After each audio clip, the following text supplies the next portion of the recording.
The Story of MimiNashiHôïchi-Hôïchi-the-Earless by Lafcadio Hearn.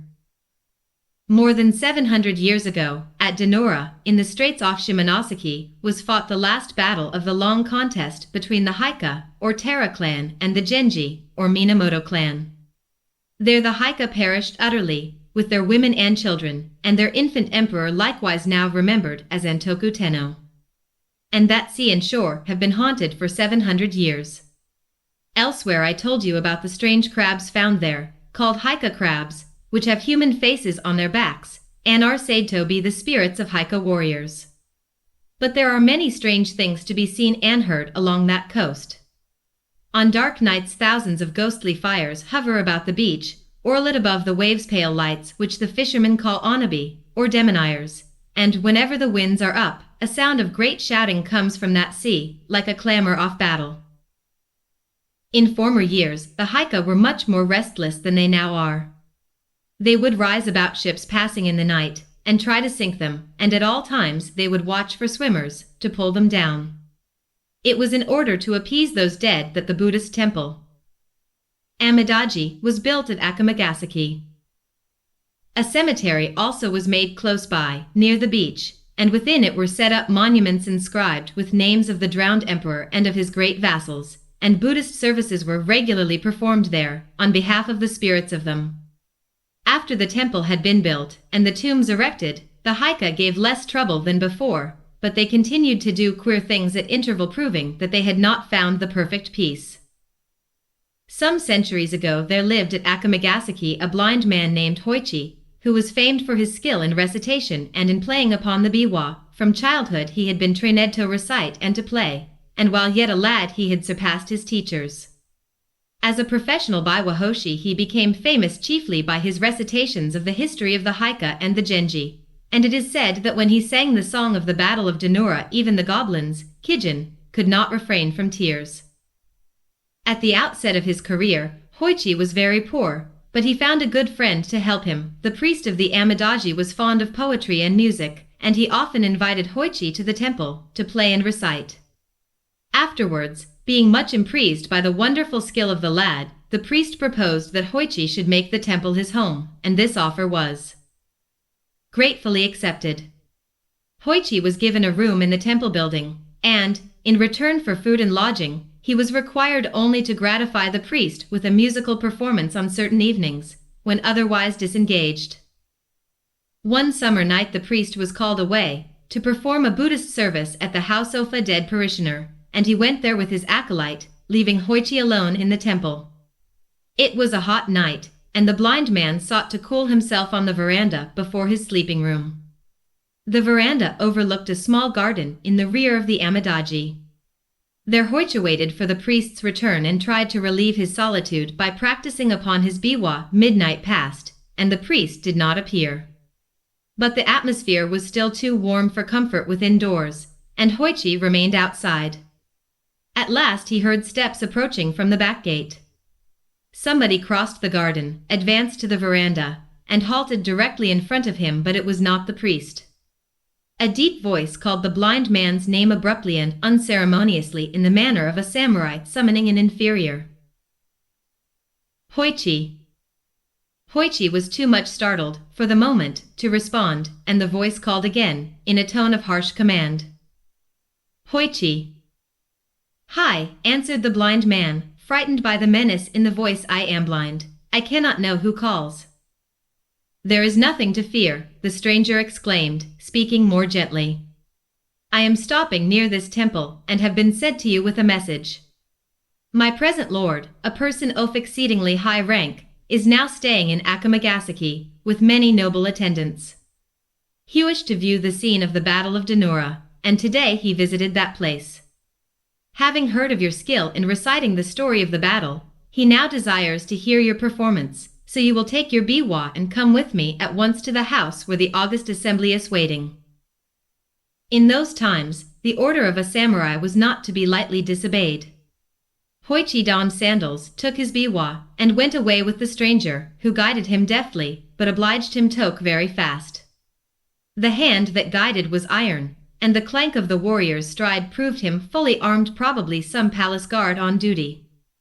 Hôïchi's first alarm was over. He began to imagine himself in good luck, for, remembering the retainer's assurance about a person of exceedingly high rank, he thought that the lord who wished to hear the recitation could not be less than a daimyo of the first class. Presently the samurai halted, and Hôïchi became aware that they had arrived at a large gateway, and he wondered, for he could not remember any large gate in that part of the town, except the main gate of the Amidaji. "Kaimon! Open the gate," the samurai called, and there was a sound of unbarring, and the twain passed on. They traversed a space of garden, and halted again before some entrance, and the retainer cried in a loud voice, "Within there! I have brought Hôïchi." Then came sounds of feet hurrying, and screens sliding, and rain doors opening, and voices of women in converse. By the language of the women, Hôïchi knew them to be domestics in some noble household. Both could not imagine to what place he had been conducted. Little time was allowed him for conjecture. After he had been helped to mount several stone steps, upon the last of which he was told to leave his sandals, a woman's hand guided him along interminable reaches of polished planking, and round pillared angles too many to remember, and over widths amazing of matted floor, into the middle of some vast apartment. There he thought that many great people were assembled. The sound of the rustling of silk was like the sound of leaves in a forest. He heard also a great humming of voices talking undertones, and the speech was the speech of courts. Hôïchi was told to put himself at ease, and he found a kneeling cushion ready for him. After having taken his place upon it, and tuned his instrument, the voice of a woman whom had divined to be the roho, or matron in charge of the female service, addressed him, saying, "It is now required that the history of the Haika be recited, to the accompaniment of Thebiwa." Now the entire recital would have required a time of many nights, therefore Hôïchi ventured a question. "As the whole of the story is not soon told, what portion is it augustly desired that I now recite?" The woman's voice made answer, "Recite the story of the battle at Dinura, for the pity of it is the most deep." Then Hôïchi lifted up his voice, and chanted the chant of the fight on the bitter sea, wonderfully making his biwa to sound like the straining of oars and the rushing of ships, the hear and the hissing of arrows, the shouting and trampling of men, the crashing of steel upon helmets, the plunging of slain in the flood. And to left and right of him, in the pause of his playing, he could hear voices murmuring praise. How marvelous an artist! Never in our own province was playing heard like this. Not in all the empire is there another singer like Hôïchi. Then fresh courage came to him, and he played and sang yet better than before, and a hush of wonder deepened about him. But when at last he came to tell the fate of the fair and helpless, the piteous perishing of the women and children, and the death leap of Ninoama, with the imperial infant in her arms, then all the listeners uttered together one long shuddering cry of anguish, and thereafter they wept and wailed so loudly and so wildly that the blind man was frightened by the violence of the grief that he had made. For much time the sobbing and the wailing continued. But gradually the sounds of lamentation died away, and again, in the great stillness that followed, Hôïchi heard the voice of the woman whom he supposed to be the roho. She said, "Although we had been assured that you were a very skillful player upon the biwa, and without an equal in recitative, we did not know that anyone could be so skillful as you have proved yourself tonight. Our Lord has been pleased to say that he intends to bestow upon you a fitting reward.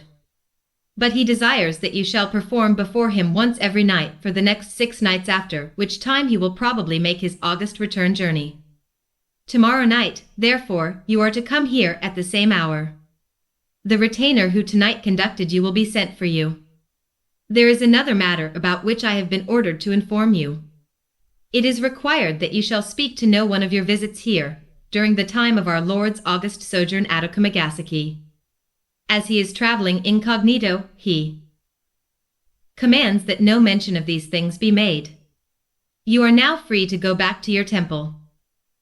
After Hôïchi had duly expressed his thanks, a woman's hand conducted him to the entrance of the house, where the same retainer, who had before guided him, was waiting to take him home.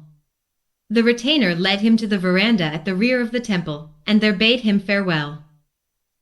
It was almost dawn when Hôïchi returned, but his absence from the temple had not been observed, as the priest, coming back at a very late hour, had supposed him asleep.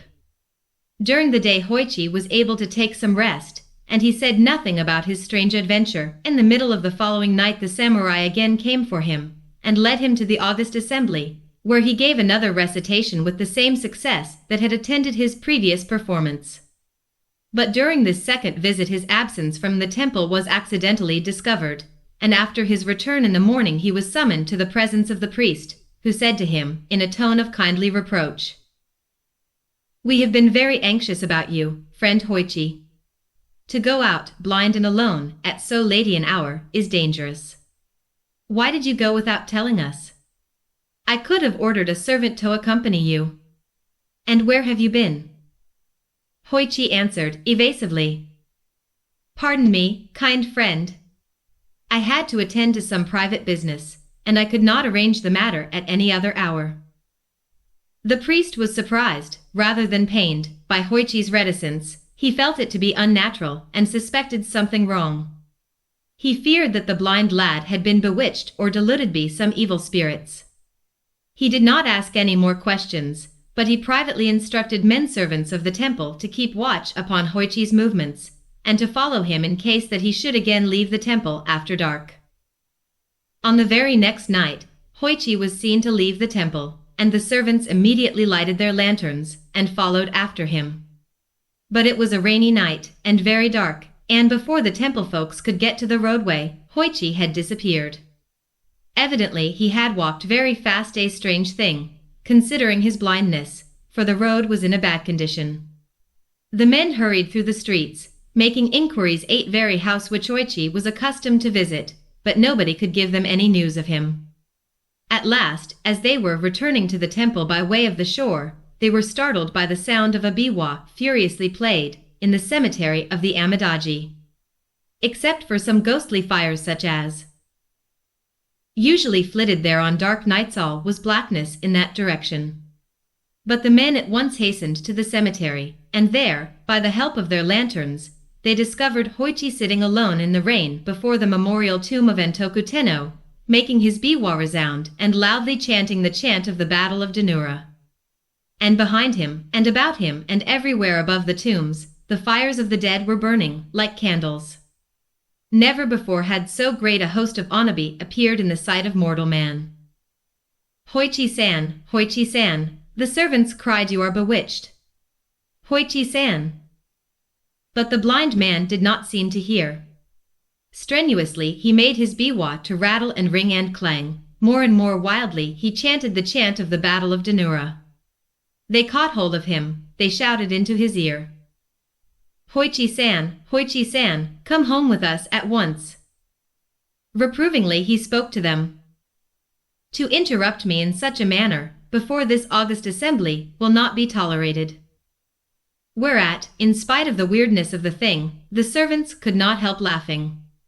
Sure that he had been bewitched, they now seized him, and pulled him up on his feet, and by main force hurried him back to the temple, where he was immediately relieved of his wet clothes by order of the priest and Reklad, and made to eat and drink.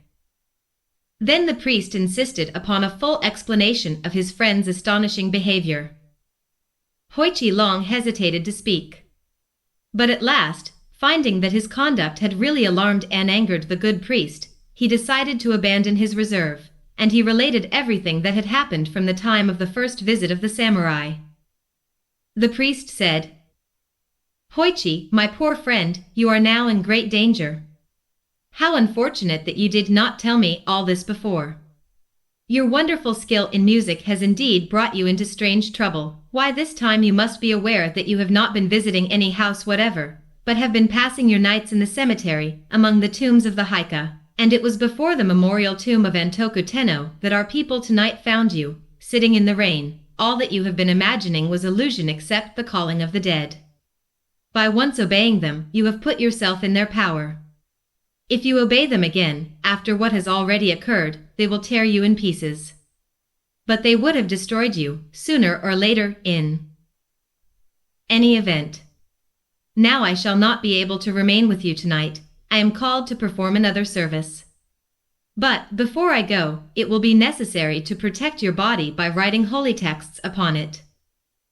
Before sundown the priest and his acolyte stripped Hôïchi, then, with their writing brushes, they traced upon his breast and back, head and face and neck, limbs and hands and feet, even upon the soles of his feet, and upon all parts of his body the text of the Holy Sutra called Hannya-shinkyo.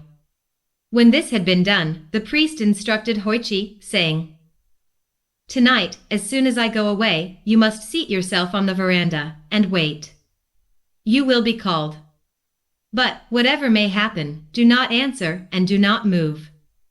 Say nothing and sit still as if meditating. If you stir or make any noise, you will be torn asunder.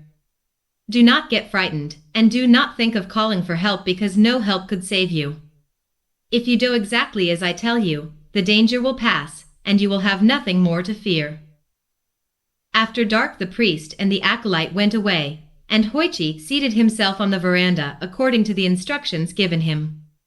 He laid his biwa on the planking beside him, and assuming the attitude of meditation, remained quite still, taking care not to cough, or to breathe audibly.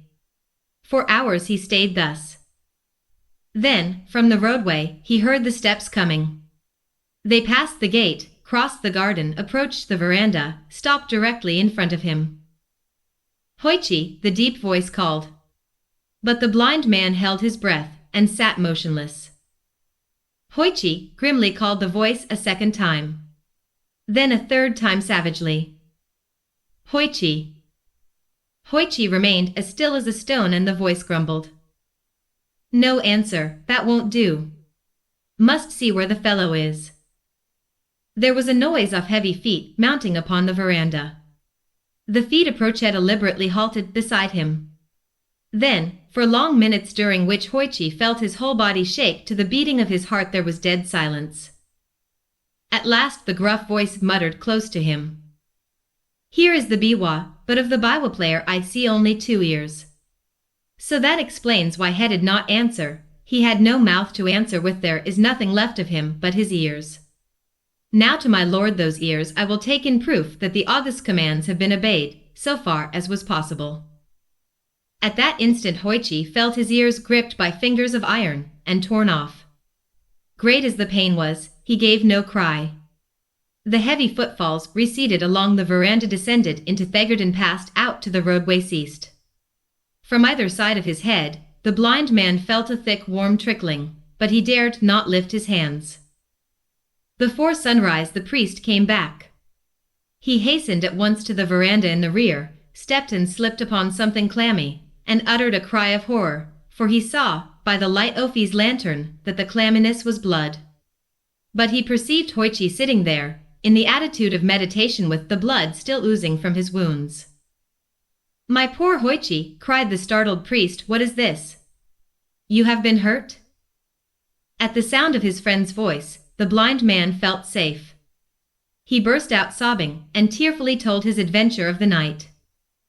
"Poor, poor Hôïchi," the priest exclaimed, "all my fault, my very grievous fault.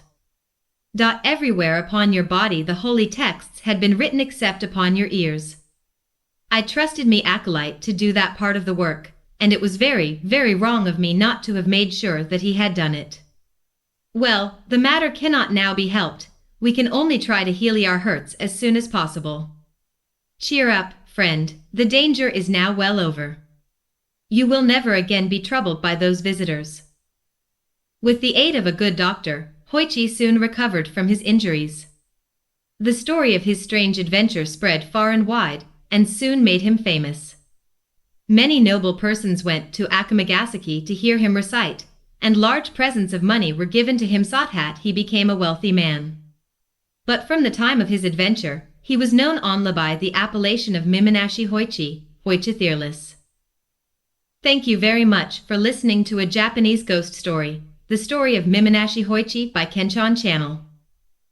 Please subscribe if you are a little bit interested in things Japanese, especially Japanese literature including Japanese poetry. Thank you again. So long, everybody.